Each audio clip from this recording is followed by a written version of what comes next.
ये है GS paper 2 आज जो आपका civil services UPSC civil services mains 2022 का जो पेपर हुआ है उसका एक क्वेश्चन पेपर है, पेपर नंबर 2। ठीक, देखिए इसमें ऐसा है, पहला वाला क्वेश्चन जो पूछ रहा है कि the most significant achievement of modern law in India is the constitutionalisation of environmental problems by the supreme court. ठीक है, discuss this statement with the help of relevant cases. अब देखो इस वाले क्वेश्चन में अगर आपको कॉन्स्टिट्यूशनलाइजेशन का मतलब नहीं पता है, ठीक है ना, संविधानीकरण का मतलब नहीं पता, तो आप इस क्वेश्चन को कर नहीं पाओगे ढंग से। ठीक है, तो कॉन्स्टिट्यूशनलाइजेशन का मतलब ये होता है कि सरकार को रूल ऑफ लॉ यानी कि लॉ के दायरे में रखना, ठीक, और उसके अनुसार ही काम करने पे विवश करना, मतलब मजबूर करना। वो काम सुप्रीम कोर्ट ने किया है इन्वायरमेंटल जो भी प्रॉब्लम्स है उन सब के लिए। केसेस के बारे में तो शर्मा करके केसेस हैं कई सारे, मार्च में भी एक आया था, वो यहाँ पे रेलेवेंट हो जाता है। इसके बाद अगर आप देखो तो राइट ऑफ मूवमेंट, इसमें कहा गया है कि इंडिया में हर जगह इंडिया की टेरिटरी में जाने की आज़ादी है, लेकिन ये आज़ादी है, अधिकार जो है वो एब्सोल्यूट नहीं है। बिल्कुल सही बात है, नॉर्थ ईस्ट में जाओ तो इनर लाइन परमिट की ज़रूरत पड़ती है। आप अंडमान एंड निकोबार में चले जाओ तो वहाँ पे जरावाज और जो शोम्पेन वाले एरियाज़ है वहाँ आपको जाने को नहीं मिलता है। ठीक, वहाँ पे मतलब परमिशन लेनी पड़ती है। तो भैया एब्सोल्यूट कहाँ हुआ कि आप कहीं पे भी चले आओगे। ठीक, तो इस तरीके से कोई न्यूक्लियर साइट है, कोई मिलिट्री वाली साइट है, तो वहाँ पे क्या आप बिना किसी से पूछे जाने चले आ सकते हो क्या? नहीं। तो यही सब चीज़ें इसमें लिखनी होती हैं, डायग्राम वाग्राम बना के करोगे तो अच्छी बात है। जीएस पेपर 2 में है तो लॉ और आर्टिकल इन सब का भी उपयोग करना पड़ेगा। तीसरा क्वेश्चन देखिए क्या है, to what extent in your opinion has the decentralization of power in India change the governance landscape at the grass root. ठीक, जो विकेंद्रीकरण जो हुआ है पावर का, ठीक है ना, लैंडस्केप या फिर जो ग्रास रूट है, जैसे कि अर्बन लोकल बॉडीज़ हो गया, रूरल जो है आपका ग्राम सभा वाली चीज़ हो गई, तो उसमें किस एक्सटेंट तक जो है काम हमारा बढ़ा है। ठीक, पावर मतलब किस गवर्नेंस शासन क्या बदलाव आया है, तो इस पर एक एनालिसिस आपको मतलब बतानी थी, अर्बन लोकल बॉडी और ये रूरल जो आपकी ग्राम सभाएं होती हैं, ग्राम पंचायत, उनके संदर्भ में। ठीक, अच्छा क्वेश्चन है। तीसरा क्वेश्चन जो है आपका, अब देखो एक चीज़ समझना, यहाँ पे पहला क्वेश्चन भैया करंट अफेयर से संबंधित है, दूसरा क्वेश्चन भी आपका इनर लाइन परमिट, हम पढ़ते रहते हैं करंट अफेयर से, कई जगह इनर लाइन परमिट घटाया बढ़ाया गया, करंट अफेयर में पढ़ा था, वहाँ से इसको देखो आप जोड़ सकते हो। ठीक, और साथ ही साथ जो है डिसेंट्रलाइजेशन, अभी 24 अप्रैल को आपको पता है कि पंचायती राज होता है, उस बार जो है पूरी एनालिसिस की दी गई थी, तो ये भी करंट अफेयर से आपका आ जाएगा। ठीक, वाइस प्रेसिडेंट अभी बने हैं, इस पे मैंने आप लोगों को पढ़ाया भी था भाई साहब। अब देखो करंट अफेयर से अलग क्वेश्चन भी है, एक एक क्वेश्चन। मैं आपको ये नहीं कह रहा हूँ कि ये जनरल स्टडीज़ से नहीं आया, बिल्कुल आया, लेकिन मैं कह रहा हूँ करंट अफेयर और उसके बाद वापस जाके जनरल स्टडीज़ के सिलेबस से आप जोड़कर उन टॉपिक्स को अच्छे से पढ़ोगे तो क्वेश्चन आपके आसानी से हो पाएंगे। ठीक, तो खाली ये नहीं पढ़ना है आपको करंट अफेयर कि भैया कौन बना है, धनकर जी बन गए, ये तो एसएससी में क्वेश्चन पूछा जाएगा, ये तो जो है आपका प्रीलिम्स में स्टेट वाला। लेकिन ये वाले क्वेश्चन अगर आपको करने हैं इस तरीके के, तो आपको वाइस प्रेसिडेंट पूरा चैप्टर पढ़ना चाहिए, यही चीज़ मैं आपको हमेशा बताता हूँ। ठीक है, फिर उसके बाद देखिए discuss the role of national commission for backward classes in the wake of transformation from a. अब ये देखो क्वेश्चन मैं कितनी बार बोला, कॉन्स्टिट्यूशनल अमेंडमेंट एक्ट जो आया है आपका 102 है शायद, 102, तो उसके अंतर्गत है। अभी भी मैंने थोड़े दिन पहले करंट अफेयर में बताया था ये। ठीक, तो कैसे वो कॉन्स्टिट्यूशनल बॉडी से आप पहले स्टैट्यूटरी था, आप कॉन्स्टिट्यूशनल हो गया, तो वो चीज़ आपको बतानी थी। करंट अफेयर में आए, मैंने क्या बोला आपसे कई बार, करंट एक बार पूरा जनरल स्टडीज़ पढ़कर सिर्फ रेलेवेंट बुक एनसीईआरटी और जो मेन में बुक है, जैसे पॉलिटी के लिए लक्ष्मीकांत, बस। ठीक, इंडियन मॉडर्न हिस्ट्री के लिए भाई स्पेक्ट्रम पढ़ लो, बाकी कोई नहीं। जीएस पेपर 1 में भी उठा के देख लो यार, सब एनसीईआरटी से आया क्वेश्चन, किसी का कोई मटेरियल झूठा जो है वादे वाला नहीं लेना है। मार्केटिंग के उनके जो पैसे हैं उसको नहीं, उसको मतलब नहीं अपने ऊपर हावी होने दो। ठीक, आपको सिंपल क्या करना है, जब कुछ आया ये अमेंडमेंट, तो आप ये वाला उठा के, मैंने हमेशा बोला है कि करंट अफेयर से आप जीएस वीएस के रेलेवेंट बुक पढ़ने के बाद फिर रिवीजन, उसको मेरा कैसे होता है, करंट अफेयर में जो डॉक्टर टॉपिक आते हैं उसी को मैं रिवाइज भी कर लेता हूँ जनरल स्टडीज़ के सिलेबस से। वही चीज़ करनी। गति शक्ति योजना कितनी बार मैंने बताया और मैंने कितनी बार ये कहा कि ये क्वेश्चन धरा हुआ है, रखा है, आ गया है, कितने कैसे बताऊँ। अभी कल परसों मैंने बताया था गति शक्ति के लिए 2 शब्द याद रखना, इंफ्रास्ट्रक्चर और लॉजिस्टिक्स। किसी ने अगर वो भी सुना होगा तो आराम से इसको कर लिया होगा। फिर आपका ये पीडब्ल्यूडी से संबंधित है, यानी पर्सन विद डिसेबिलिटी से संबंधित है।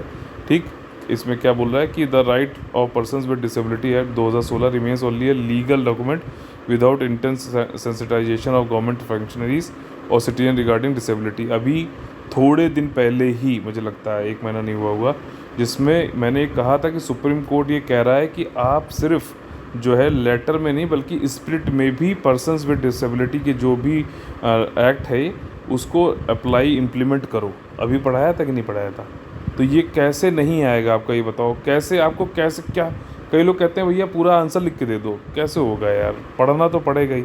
Reforming the government delivery system through the direct benefit transfer scheme is a progressive step but it has limitations too. मैंने कितनी बार बताया कि भैया डीबीटी है, मनरेगा का पैसा डायरेक्टली जो है खाते में पहुंचता है, लेकिन वो खाते जो हैं उनका एटीएम कार्ड प्रधान जी के पास, मैंने ये बताया था आपको, कम से कम यही बात याद रह जाएगी अगर, कि प्रधान जी के पास एटीएम और उसके पीछे स्लिप लगी रहती है उसका पिन कोड, ठीक 75 जो है ऐसे एटीएम रखे रहते हैं। जैसे पैसा आता है उनका एक आदमी जाके एटीएम मशीन में सुबह शाम तक जो है वो पिन निकाल के, मान लो 150 रुपये देना है तो उस 50 रुपये अपनी जेब में रखते हैं, 100 रुपये जो है उनको दे देते हैं मरने का। तो डायरेक्ट बेनिफिट ट्रांसफ़र तो हो रहा है, खातों में तो पैसा जा रहा है, लेकिन खातों के जो अकाउंट नंबर है वो सब कुछ जो है प्रधान जी के पास में। तो ये एक वो था, आप सीधे ऐसे मत लिखो, लेकिन फिर भी आपको मैंने ये चीज़ बताई है कि एक लिमिटेशन है, वहीं पूछ रहा है। और जब लिमिटेशन है तो आपको सोल्यूशन भी बताना पड़ेगा। तो सोल्यूशन के लिए कैसे आप बता सकते हो? इसमें आधार इनेबल्ड जो बायोमेट्रिक सिस्टम है उसके थ्रू करो, ठीक। जब तक वो अपना अंगूठा ना लगाए तब तक नहीं हो सकता, आइरिस स्कैन ना करे तब तक नहीं हो सकता।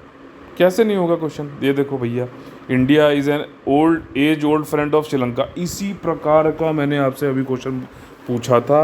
अगर आप देखो कि श्रीलंका वो बांग्लादेश क्या हमारा ऑल वेदर फ्रेंड बनेगा, पूछा था ना। तो देखो यहाँ पे क्या बोल रहा है, India is an age old friend of Sri Lanka, discuss India's role in the recent crisis in Sri Lanka in the light of preceding statement. क्या बताइए इसमें कैसे आप नहीं कर पाओगे क्वेश्चन को? श्रीलंका के बारे में सारी चीज़ बताई मैंने। आपको ये भी बताया था कि देखो ये अब ऑयल में हम काम करना चाह रहे हैं, स्टोरेज बना रहे हैं, होम्स बना रहे हैं, सब कुछ इसमें बताया था कि नहीं बताया था? बताओ आप। हम बनटोटा जो है श्रीलंका वो चाइना वाला बना रहा था तो हम इधर बना रहे हैं। हम डेवलपमेंट पे काम कर रहे हैं, चाइना उनको लोन दे के जो है उनको हड़प रहा है ज़मीनें। तो कैसे करें? बिम्स्टेक देख लो, बिम्स्टेक और सार्क को, अरे यार सेम क्वेश्चन मैंने आप लोग को दिया है बल्कि, कि किस प्रकार से सार्क को जो है बाईपास करते हुए बिम्स्टेक अब आगे आ गया है, ठीक। देखो क्वेश्चन आ क्या बोल रहा है, what are the similarities and dissimilarities between the two, how are the Indian foreign policy objective realised by the forming this new organisation. ये अगर मिल गया मुझे, मैं अभी इसका स्क्रीनशॉट भी दे दूंगा। सेम इसी तरीके क्वेश्चन मैंने बना के दिया था, और देखो इसने दे रखा है 150 वर्ड में लगा। अब क्वेश्चन बड़ा लग सकता है आपको, लेकिन क्या पार्ट है? 3 पार्ट हैं। Do you think? पहला है एक पार्ट, बी पार्ट है डिफरेंस और सिमिलरिटीज़ बताइए, और तीसरा पार्ट है और Indian foreign policy objective realize by forming this new organization. 3 part हैं, 50-50 शब्द देने हैं इन लोग को बस, ठीक। अब देखिए इसमें 15 मार्क्स का आ जाएगा 250 शब्द वाले। इसमें discuss the procedure to decide the dispute arising out of the election. ये पिछला वाला क्वेश्चन जो था बिम्स्टेक, ये भी करंट अफेयर से आप जोड़ सकते हो, बिल्कुल जोड़ सकते हो, इसमें कोई दो राय नहीं है, ठीक। Dispute arising out of the election of the member of parliament और state legislature under the representation of people act. ये वाला क्वेश्चन, ये हेमंत सोरेन वाली जो बात हो रही है, ठीक, उसके ऊपर देखो बनाई है।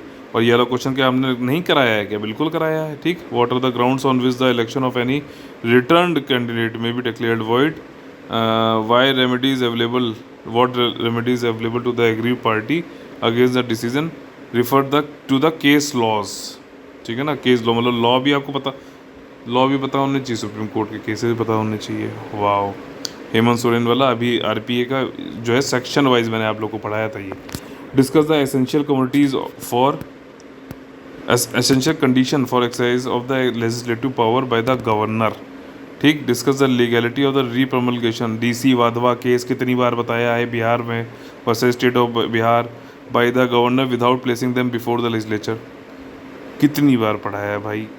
करंट अफेयर भी अगर आप लगातार देख रहे हो तो आराम से इसको लिख सको, बस वही चीज़ें रिवाइज़न नहीं होगा, एक बार पढ़ के छोड़ दो तो होगा नहीं। आपको उतना ही करना है जो आप रिवाइज़ कर पाए, और मोस्ट रेलेवेंट करो तो तभी रिवाइज़ कर पाओगे, बात खत्म, ठीक। What are the national political party in India while the national political parties in India favour centralization, the regional parties are in favour of state autonomy, comment. तो ठीक है, नेशनल पॉलिटिकल पार्टी जो है सेंट्रलाइजेशन के बाद अब क्या चल रहा है, वन नेशन वन इलेक्शन, ठीक है ना, समझ रहे हो, ये उस पे क्वेश्चन बनाया गया है। अगर तुम भाई बहन जो भी हैं, अगर इस तरीके से सोच पा रहे हो, तुरंत आपका दिमाग में, मैं देखिए मैंने पहले से क्वेश्चन नहीं पढ़ रखे हैं, ये मैं आपके सामने पढ़ रहा हूँ और एक्सटेम्पोर बता रहा हूँ क्या चीज़ है। मैं पहले से इसको नहीं करके, इतनी वो नहीं है यार, मैं एक्सटेम्पोर अभी बता रहा हूँ कि ये question one nation one election पे बनाया गया है। ठीक, तो इसका कोर, जैसे मैं आपको बताता हूँ कि कोर समझो क्या है। अब कोर यहाँ पर ये नहीं है सेंट्रलाइजेशन या रीजनल पार्टीज स्टेट, कोर है वन नेशन वन इलेक्शन के ऊपर जो है आपको बताना है इस पर क्या बात, ठीक है। तो ये है 250 शब्दों का। अब आप सोचोगे 250 शब्द मुझे पूरे लिखने, नहीं, टू द पॉइंट लिखो, ज़्यादा भरने पेपर यूपीएससी में जो होता नहीं, यूपीपीसी और बाकी में पैराग्राफ टाइप चलता है, पेपर बनने के नंबर मिलते हैं, वहाँ पे अलग चीज़ है। ठीक, अब देखो इसमें कॉन्स्टिट्यूशन का कंपैरिजन वाले से भी क्वेश्चन पूछ लिया इस बार। Critically examine the procedure through which the president of India and France are elected. अब प्रेसिडेंट ऑफ इंडिया तो अभी इलेक्ट हुए करंट अफेयर में, फ्रांस क्या जो है आपको पढ़ना चाहिए। तो कुछ चीज़ें फ्रांस वाला थोड़ा सा देखिए अलग हो गया, ज़्यादातर यूएसए, यूके और चाइना, इन तीनों से कंपैरिजन मुझे लगता है ज़्यादा आता है। फ्रांस से ये क्वेश्चन फिर सभी के लिए कठिन हो गया, जो पढ़ने वाले हैं उनकी बात कर रहा हूँ, जो नहीं पढ़ने वाले हैं उनके लिए तो छोड़ दो। देखिए मेंस में भी कुछ ऐसे होते हैं जो नहीं पढ़ने वाले होते हैं, क्यों, क्योंकि तुक्के में उनका प्रीलिम्स हो जाता है, ठीक है, हो जाता है, मतलब वो तब तुक्के में इसलिए कह रहा हूँ कि तब तक उनको लगता ही नहीं कि उनकी जो है प्रीलिम्स निकलेगा, लेकिन निकल गया तो मेंस की तैयारी है नहीं। या फिर कई लोग ऐसे होते हैं जो सिर्फ प्रीलिम्स की तैयारी करते रहते हैं, मेंस की तैयारी नहीं करते हैं। ठीक, तो उनके लिए बोल रहा हूँ मैं, ऐसा नहीं कि तुक्के में मतलब कि गलती से ही हो गया, नेगेटिव मार्किंग वाले में गलती से नहीं होता है। ठीक, इसके बाद क्या है, discuss the role of election commission of India in the light of the evolution of model code of conduct. बिल्कुल, क्या है, अभी इसको एमसीसी को भी पढ़ा था हमने, इलेक्शन कमीशन को पढ़ा था, इलेक्शन ईयर भी था, ठीक है, कितने सारे इलेक्शन भी हुए थे अभी 5 राज्यों में, तो उसके बारे में उसी संबंधित है ये। जब 5 राज्यों में इलेक्शन हुए थे 2022 में, तो कितना इसको पढ़ाया गया था मॉडल कोड ऑफ कंडक्ट का। मैंने कैसे कैसे पता कि भैया ये कोई लॉ नहीं है। इलेक्शन कमीशन को एक बार ये बोला भी गया था कि जो है मॉडल कोड ऑफ कंडक्ट को लॉ का दर्जा दे दिया जाएगा। ठीक, तो अब क्या रोल रह गया है, ये सारी चीज़ हमने एनालिसिस की थी। ठीक, beside the welfare schemes India need deft management and of inflation and unemployment. अब कई लोग कहेंगे ठीक कि भैया जीएस पेपर 3 इकोनॉमी का क्वेश्चन इन्होंने इसमें दे दिया। अरे यार, कोई डिफ्रेंशिएशन नहीं है, इकोनॉमी वो सब आपके बनाए हुए वो हैं। यहाँ पे आपको अगर जीएस पेपर 2 में पूछा आ रहा है क्वेश्चन, तो आपको आंसर जीएस पेपर 2 के हिसाब से करना है। आगे भी तो पढ़ो, ये आपका एक्चुअली गवर्नेंस से संबंधित है क्वेश्चन। ठीक, जो वीकर सेक्शन वाला जो पार्ट है ना, सिलेबस पढ़ो ढंग से, उससे संबंधित। तो under privilege section of the society है, उनके ऊपर जो है क्या इफेक्ट पड़ता है, मुद्रास्फीति और अनएम्प्लॉयमेंट। ठीक है, तो मैंने कितनी बार आपको कहा है कि मुद्रास्फीति जो है मुकेश अंबानी अडानी के ऊपर कोई फ़र्क नहीं पड़ता, महंगाई बढ़ रही कोई फ़र्क नहीं पड़ता, कोई भी, लेकिन जो गरीब इंसान है, ठीक, उसकी तो पूरे हो सकता है उसकी पुश्ते तक जो है गरीब हो जाए। तो उनके लिए मैंने वेलफेयर स्कीम देखो, तो उनके लिए मैंने अभी थोड़े दिन पहले आपको पढ़ाया भी था इससे, जब वो मुद्रास्फीति वाली बात चल रही थी। कैसे क्वेश्चन नहीं कर पाओगे यार, मेहनत करनी पड़ेगी। अगर आप हमसे ही मॉडल आंसर मांगते रहे ना, हमसे ही ये कहते रहे कि सब कुछ बता दे, तब तो भैया फिर हो गया काम। मैं सारी चीज़ें करा रहा हूँ, लेकिन आपको करना नहीं है। ठीक, अगर करना है तो जो है होना है, सीधी सी बात है। Do you agree with the view that increasing dependence on donor agencies for development reduces the importance of community participation in the develop. अभी कल या परसों कम्युनिटी पार्टिसिपेशन वाली मैंने बात आप लोगों को पढ़ाई थी कि 10% जो है आपका कम्युनिटी से लिया जाता है और सरकार जो 90% पैसा लगा के जो है, इससे क्या होता है कि ज़्यादा उनकी अच्छी ओनरशिप उनको बदलती है, रिस्पॉन्सिबिलिटी होती है और ज़्यादा सीरियस रहते हैं। ये बताया था कि नहीं बताया था, बताओ अभी। डोनर एजेंसीज़ की बात हो रही है, डोनर एजेंसीज़ कौन सी हैं, जैसे वर्ल्ड बैंक है और भी कई सारे, मलिंडा एंड गेट फाउंडेशन। तो इन सब की वजह से क्या हो रहा है कि खाली डेवलपमेंट के में उनका पैसा लगने लगे, तो क्या होता है कि जो लोग जिनको जो बेनिफिशियरी हैं, जो कम्युनिटी जिनके लिए डेवलपमेंट कराया जा रहा है, उनको ये लगता है कि यार हम कुछ करें, इसकी जिम्मेदारी लें ना लें। ठीक, सरकार या फिर जो है डोनेटेड पैसा है भैया, इनको कहीं ना कहीं लगाना है तो ये लगा रहे हैं।